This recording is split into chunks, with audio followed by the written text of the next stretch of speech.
Hello students, welcome to Global Online. This is Ankita Sood. Paper one preparation में आज हम research aptitude के MCQ series आपके लिए लेकर आने वाले हैं, जिसमें हम सबसे पहले डिफरेंट टाइप्स ऑफ रिसर्च के क्वेश्चंस देखेंगे। तो स्टूडेंट्स, ये बहुत इंपॉर्टेंट टॉपिक है एंड इस वीडियो से आप लोगों को एक क्लियर आइडिया भी मिल जाएगा कि कैसे क्वेश्चंस एग्जामिनेशन में पूछे जाते हैं। स्टूडेंट्स, पेपर वन में आप सबको हेल्प करने के लिए एक कंप्लीट कोर्स में लेकर आई हूँ, जिसमें अगले 30 दिन के अंदर आपको रोज 2 से 3 लाइव लेक्चर्स के साथ पेपर से पहले 100% सिलेबस तो कवर करवाया ही जाएगा। साथ ही आपके रिवीजन के लिए full syllabus MCQs and PYQs भी दिए जाएंगे, जिसमें कि आपको कुछ ऐसे ट्रिक्स बताऊंगी जिससे इजीली करेक्ट आंसर को पेपर में आइडेंटिफाई किया जा सकता है।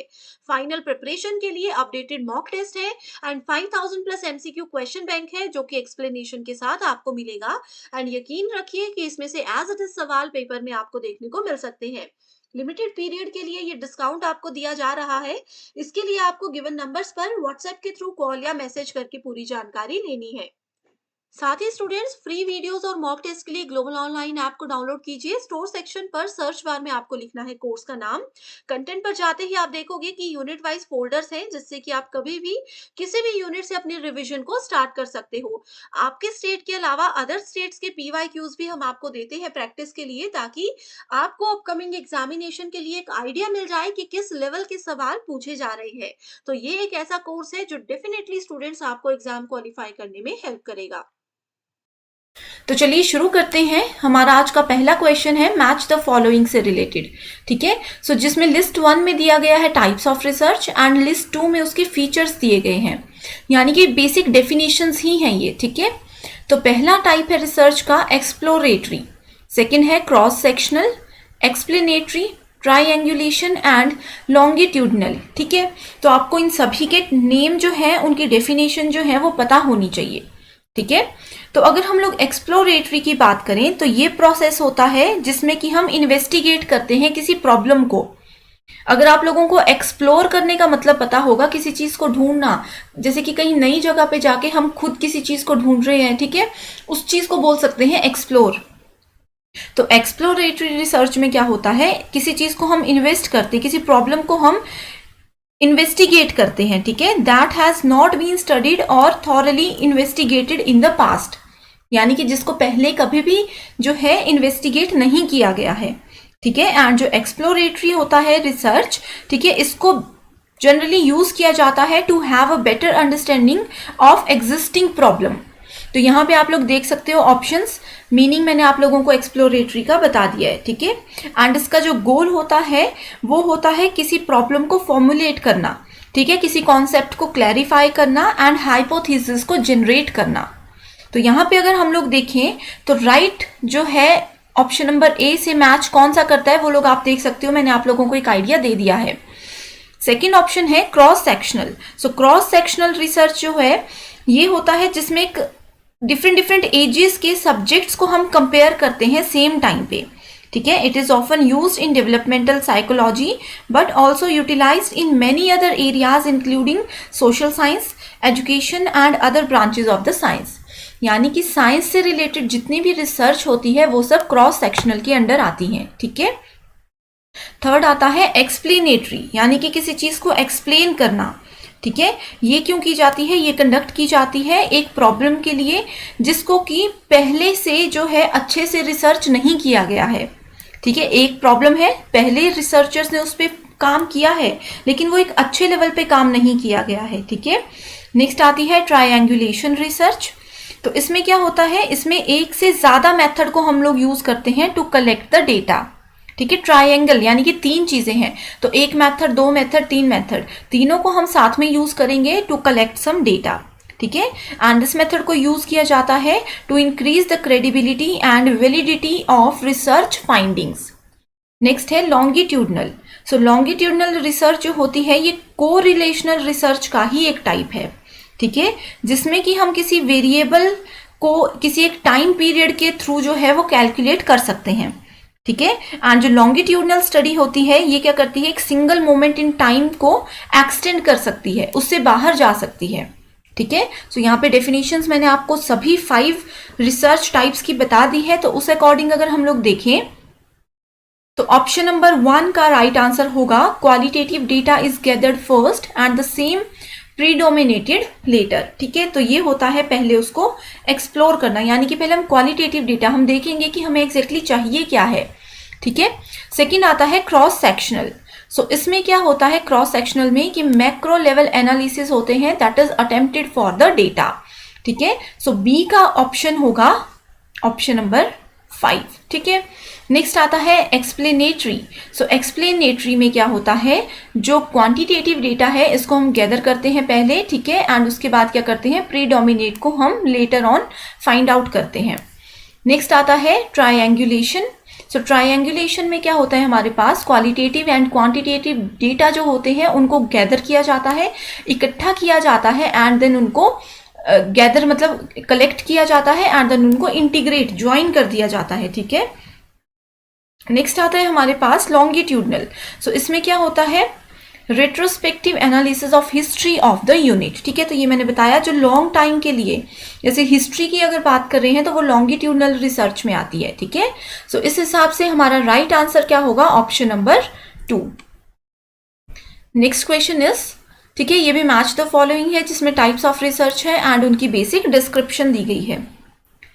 सो पहला है ट्रू एक्सपेरिमेंटल रिसर्च। तो यहाँ से ना आप लोगों को पता चल जाएगा कौन कौन से रिसर्च के टाइप्स हैं एंड उनकी बेसिक डेफिनेशंस क्या होती हैं, इसीलिए एमसीक्यूज बहुत इंपॉर्टेंट होते हैं। ठीक है, basic research, applied research and evaluation research. ठीक है, तो सबसे पहले अगर हम लोग बात करें तो आप लोगों को ये पता होना चाहिए कि ट्रू एक्सपेरिमेंटल रिसर्च क्या होती है। ठीक है, सो इसको बेसिकली डिजाइन किया जाता है for establishing cause and effect relationship between 2 और मोर वेरिएबल्स। यानी कि वेरिएबल्स हैं हमारे पास, अगर हम इसमें रिसर्च करते हैं तो क्या कॉज होगा, इसका किसी दूसरे वेरिएबल पे क्या इफेक्ट पड़ेगा, ये सब चीजें आती हैं ट्रू एक्सपेरिमेंटल रिसर्च में। ठीक है, इसमें क्या होते हैं जितने भी इंडिपेंडेंट वेरिएबल होते हैं उनको हम लोग मैनिपुलेट करते हैं। एंड अगर बेसिक रिसर्च की बात करें, ठीक है, तो इसमें क्या होता है सिर्फ हम किसी चीज को रिसर्च कर रहे हैं, किसी को नॉलेज जो है वो कलेक्ट करना चाहते हैं, उसको हम कहीं पे भी अप्लाई नहीं करते। अब कई चीजें आप लोगों ने देखी होगी, हम लोग इंटरनेट पे सर्च करते हैं, बस सर्च करते हैं एंड दैट्स इट, उसको कहीं पे हम अप्लाई नहीं करते, तो वो होती है बेसिक रिसर्च। नेक्स्ट आता है हमारे पास अप्लाइड रिसर्च, यानी कि हमने नॉलेज तो कलेक्ट किया ही, साथ में हमने उसको अप्लाई भी किया। ठीक है, तो वो कुछ भी प्रोसेस हो सकता है। ठीक है, नेक्स्ट आता है इवेल्युएशन रिसर्च। ठीक है, तो ये क्या है, ये अप्लाइड रिसर्च का ही एक टाइप होता है। ठीक है, जिसमें कि हम इवेल्युएट करते हैं on the basis of some real life scenario. जैसे कि बड़ी बड़ी ऑर्गेनाइजेशंस होती हैं, उनमें कोई प्रॉब्लम आ जाए तो किस तरह से उसको इवेल्युएट करना है, वो सब चीजें इवेल्युएशन रिसर्च के अंडर आती हैं। ठीक है, तो यहाँ पे राइट आंसर है हमारे पास option number 3, that is A का अगर 4th है ट्रू एक्सपेरिमेंटल रिसर्च। ये क्या होता है cause effect relationship between manipulated conditions and measured outcomes. तो जहां पे भी कॉज एंड इफेक्ट की बात होती है, मैंने आप लोगों को अभी बताया। ठीक है, नेक्स्ट है बेसिक रिसर्च, यानी कि concern with theory building and explaining natural phenomenon. सिर्फ हमने थ्योरी कलेक्ट की एंड उसका जो नेचुरल फिनोमिनल है उसको एक्सप्लेन किया, उसको यूज कहीं नहीं किया। अप्लाइड रिसर्च एक्सप्लोर करते हैं possibility of use of theory in varied situations, कि कैसे हम डिफरेंट सिचुएशंस में उस थ्योरी को, जो हमने चीजें सीखी हैं, उसको हम यूज करेंगे। लास्ट ऑप्शन है ऑप्शन नंबर डी का 2nd, दैट इज इवेल्युएशन, यानी कि इवेल्युएट करना, किसी को हम जैसे स्टूडेंट्स को इवेल्युएट किया जाता है उनके मार्क्स के थ्रू। ठीक है, तो यहाँ पे जजिंग से रिलेटेड कॉन्सेप्ट है। नेक्स्ट क्वेश्चन है हमारे पास, what is the correct sequence of actions in conducting an intervention based action research in education। ठीक है, तो यानी कि कौन सा सीक्वेंस है, इस क्वेश्चन को पढ़ के कंफ्यूज नहीं होना है। सिर्फ आप लोग डायरेक्ट अगर ऑप्शंस भी देखोगे ना, तो ये बिल्कुल रिसर्च में जो फर्स्ट लेक्चर आता है उसी में ये चीजें सिखाई जाती हैं। ठीक है, तो हमें क्या करना है, करेक्ट सीक्वेंस फाइंड आउट करना है कि रिसर्च के क्या स्टेप्स होते हैं। तो सबसे पहले हम रिसर्च अगर करनी है, बेसिक अगर कोई चीज़ आप लोग ढूंढना चाहते हो तो क्या करते हो, सबसे पहले आप प्लान करते हो किसी चीज़ को, ये अच्छा ये टॉपिक है जिसको हमें सर्च करना है।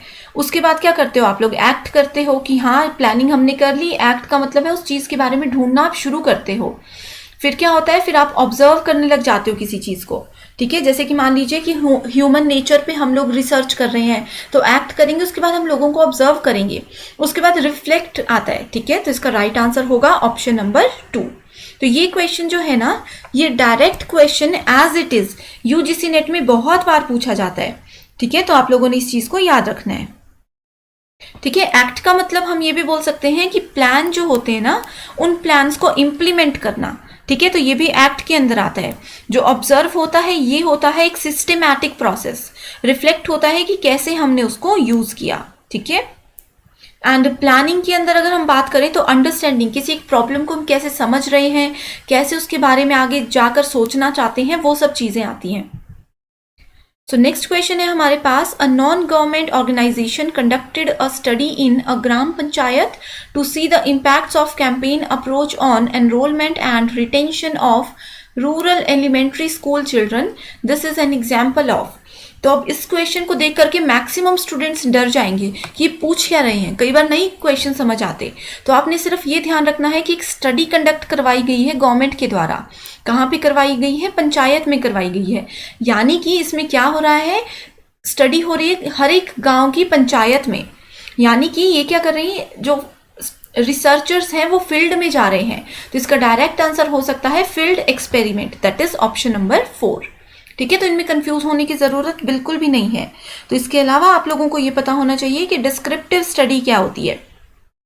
तो डिस्क्राइब करना किसी चीज को, यानी कि किसी चीज की डिटेल्स जो है वो एक्सप्लेन करना, ठीक है। ये क्या करता है, किसी भी स्टडी का नेचर या फिर उसकी कैरेक्टरिस्टिक्स की डिटेल हमें प्रोवाइड कराता है, ठीक है। या फिर जो स्टडी का फिनोमिना होता है उसको एक्सप्लेन करता है, ठीक है। दूसरा आता है हमारे पास field experiment. So field experiment जो है एक रियल वर्ल्ड सेटिंग है, जहां पे भी बताया जाएगा कि रियल वर्ल्ड में आम जनता के बीच में एक्सपेरिमेंट किए जा रहे हैं, रिसर्च की जा रही है, तो हमेशा फील्ड एक्सपेरिमेंट आएगा, ठीक है। एक्स पोस्ट फैक्टो, सो ये जो होता है ना एक्स पोस्ट फैक्टो, फैक्टो का मतलब है यहाँ पे फैक्ट, ठीक है। यानी कि फैक्ट के बाद कुछ काम हो गया, कुछ हम लोगों ने रिसर्च कर ली या कोई एक्शन हो गया, उसके बाद जो रिसर्च की जाएगी उसको बोला जाता है एक्स पोस्ट फैक्टो, ठीक है। यानी कि कुछ प्रॉब्लम थी, ठीक है, वो प्रॉब्लम पहले नहीं थी, अभी अभी प्रॉब्लम जनरेट हुई है, तो प्रॉब्लम जनरेट होने के बाद हम रिसर्च शुरू करेंगे, ठीक है। हिस्टोरिकल रिसर्च क्या होती है कि जो पास्ट में इवेंट्स हो गए हैं, ठीक है, पास्ट में जो भी प्रॉब्लम्स आई हैं, जो भी प्रॉब्लम्स फेस की गई हैं, उन्हीं को हम लोग फिर से जो है वो रिसर्च करेंगे उन पे।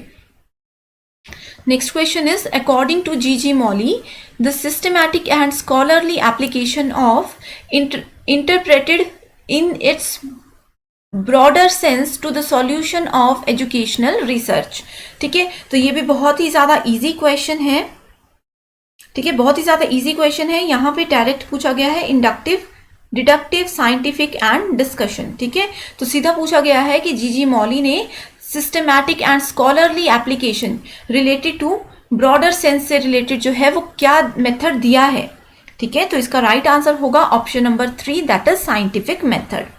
सो इसमें जो एजुकेशनल रिसर्च होती है ना, ठीक है, डायरेक्टली एजुकेशनल रिसर्च से क्वेश्चन है, ये क्या बताती है, ये एक सिस्टमैटिक कलेक्शन होता है, ठीक है, या फिर सिस्टमैटिक एनालिसिस होता है किसी भी तरह के डेटा का related in the field of education, ठीक है। And G.G. मॉली ने इसके बारे में क्या बोला था, उन्होंने बोला था कि एजुकेशनल रिसर्च जो होती है वो सिस्टमैटिकल एप्लीकेशन होती है, किसकी, ये होती है साइंटिफिक मेथड्स की, फॉर सॉल्विंग एजुकेशनल प्रॉब्लम्स, ठीक है। Next question is, ethnomethodology study is a philosophical approach, sociological approach, experimental study and analytical research. तो ये भी एक डायरेक्ट क्वेश्चन पूछा गया है। इससे पहले आप लोगों को पता होना चाहिए कि एथनोमेथोडोलॉजी होती क्या है, ठीक है। तो ये एक स्टडी होती है कि किस तरह से सोशल ऑर्डर को हम लोग प्रोड्यूस करते हैं, कि किस तरह से कोई सोशल ऑर्डर प्रोड्यूस होता है, and through processes of social interaction it generally seeks to provide an alternative to mainstream sociological approaches, ठीक है। एंड जो इसमें इथनो की बात की गई है, इथनो का बेसिक मतलब होता है सोशियो या फिर सोशल कल्चर, ठीक है। जैसे कि कोई ग्रुप है, ठीक है, कम्युनिटीज होती हैं, उन सभी से रिलेटेड टर्म्स हैं ये, ठीक है। तो इसमें हमें सोशल से रिलेटेड जहां पे भी बात आती है, that means we are talking about sociological approach, तो अगर आप लोगों को एथनो का मतलब पता होता तो आप लोग इजीली इस क्वेश्चन को सॉल्व कर सकते थे। अगर आपको इसका मतलब ही नहीं पता तो आप लोगों के लिए क्वेश्चन बहुत हार्ड है। ठीक है, तो यही कॉन्सेप्ट्स हैं जो आपको याद रखने हैं। Next question is which among the following is in depth method of studying behaviour, यानी कि किसी पर्सन के बिहेवियर को डेप्थ में अगर हम स्टडी करना चाहते हैं तो उसके लिए कौन सा मेथड यूज किया जाएगा। ठीक है, तो पहला है clinical, experimentation, observation and survey method. ठीक है, तो क्वेश्चन नंबर 7 का राइट आंसर होगा हमारे पास clinical method. So clinical method जो होते हैं ये होते हैं फिजिशियन से रिलेटेड, जो कि डायग्नोज करते हैं डिफरेंट प्रोसेसेस को, डिफरेंट डिजीजेस को। ठीक है, तो अगर किसी स्टूडेंट के बिहेवियर को अच्छे से जानना है तो हमेशा क्या करेंगे, क्लिनिकल मेथड्स को ही यूज करेंगे। नेक्स्ट क्वेश्चन है a researcher intends to explore the result of possible factor for organization of effective mid day meal intervention, which research method will be most appropriate for this study. तो ये भी एक direct question यहाँ पे पूछा गया है। ठीक है, तो यानी कि जो स्कूल है, ठीक है, यहाँ पे बोला गया है एक्सप्लोर कर रहे हैं किसको, result of possible factor for the organization of effective mid day meal, यानी कि एक स्कूल में मिड डे मील से रिलेटेड कोई इश्यूज चल रहे हैं उसको हमें क्या करना है, रिसर्च करना है। तो उसके लिए हम क्या करेंगे, एक्स पोस्ट फैक्टो मेथड को यूज करेंगे, यानी कि मिड डे मील से रिलेटेड जो भी प्रॉब्लम होनी थी वो हो गई है, अब हम सिर्फ उसको क्या कर सकते हैं, उसको रिजॉल्व कर सकते हैं, तो होगा x post facto. Next is which of the following purposes demands action research. So action research से रिलेटेड यहाँ पे डायरेक्ट क्वेश्चन क्या है। ठीक है, सो पहला है developing a theory, writing a thesis, solving a classroom problem and next है टेस्टिंग अ थ्योरी। सो इसका राइट आंसर होगा ऑप्शन नंबर 3। तो यानी कि जहाँ पे भी एक्शन रिसर्च है इसका मतलब है कि हम उसको अप्लाई कर रहे हैं। ठीक है, तो क्लासरूम में जो प्रॉब्लम है इमीडिएट हम उसको अप्लाई करेंगे। एक्शन रिसर्च का मतलब होता है एप्लीकेशन, ठीक है, लेकिन इमीडिएट, तो क्लासरूम में ही एकदम से हम प्रॉब्लम को सॉल्व कर सकते हैं। नेक्स्ट है अगेन मैच द फॉलोइंग से रिलेटेड क्वेश्चन। सो इसमें बोला गया है experimental, historical, case study and ethnography. तो ये भी एक डायरेक्ट क्वेश्चन पूछा गया है। इसमें जो एक्सपेरिमेंट है, ठीक है, जब भी हम लोग एक्सपेरिमेंट करते हैं तो इस केस में क्या होगा, इस केस में हमारे पास डायरेक्टली हम उन एक्सपेरिमेंट्स को कंट्रोल भी करना जानेंगे, तभी उसको हम लोग अच्छे से यूज कर सकते हैं। दूसरा आता है हिस्टोरिकल। सो हिस्ट्री की बात जहां पे भी आ गई इसका मतलब है कि सिचुएशन जो है वो क्रिटिसिज्म से रिलेटेड है। ठीक है, नेक्स्ट है हमारे पास case study. So case study जो है वो इंटेंसिव सिस्टम से रिलेटेड होती है। नेक्स्ट है एथनोग्राफी। ठीक है, so ethnography is related to interpretative. ठीक है, तो यहाँ पे ये बेसिक सी टर्म्स हैं। सो आई होप आप लोगों को ये 10 क्वेश्चंस पसंद आए हैं। स्टूडेंट्स पेपर 2 के फाइनल रिवीजन के लिए एक स्टडी मटेरियल हम लेकर आए हैं जिसमें आपको फुल सिलेबस पीडीएफ नोट्स के साथ हम most expected MCQs and PYQs भी प्रोवाइड करवाते हैं। जो भी सब्जेक्ट्स अवेलेबल है आप यहाँ पर देख सकते हो। ये स्टडी मटेरियल ना सिर्फ आपको आपका जेके सेट एग्जामिनेशन बल्कि इसके अलावा इंटरव्यू में भी बहुत ज्यादा हेल्प कर सकता है। इन व्हाट्सएप नंबर्स पर आप इजिली कॉल या मैसेज करके इसकी पूरी जानकारी ले लीजिए। सो आज के लिए सिर्फ इतना ही। I hope you like this session. Thank you so much for watching this video.